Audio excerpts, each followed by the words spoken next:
In other news, Russian President Vladimir Putin is set to visit China. And this comes days after US President met with Chinese President Xi Jinping in Beijing. Putin will be now arriving in China on the 19th of May for a two-day visit, and this will be his 25th visit to China as President of Russia. And during his visit, Vladimir Putin will hold talks with Chinese President Xi Jinping and Premier Li Qiang. The Kremlin says that leaders will discuss trade, economic cooperation, and a range of international and regional issues. The visit also marks the 25th anniversary of the Sino-Russian Treaty of Friendship. The 2001 deal has become a foundation for the modern partnership between the two countries. But Putin's trip comes at a sensitive moment in global diplomacy. Just 2 days ago, this is just 2 days prior, US President Donald Trump departed Beijing after becoming the first American president in nearly a decade to visit China. However, the Kremlin says that both visits are not linked. Russian presidential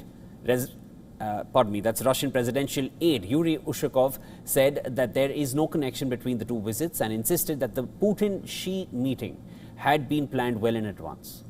Now, Putin earlier described Russia-China ties as no-limit partnership.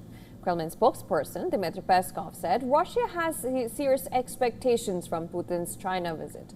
He also added that all economic issues of bilateral importance will be discussed between both the leaders. China-Russia ties have grown significantly since the onset of the Ukraine war. Beijing has emerged as Russia's most important economic partner. Trade between the two countries reportedly reached nearly $240 billion in 2025. Russia says its oil exports to China rose by 35% in the first quarter of this year itself, while natural gas exports also continue to expand.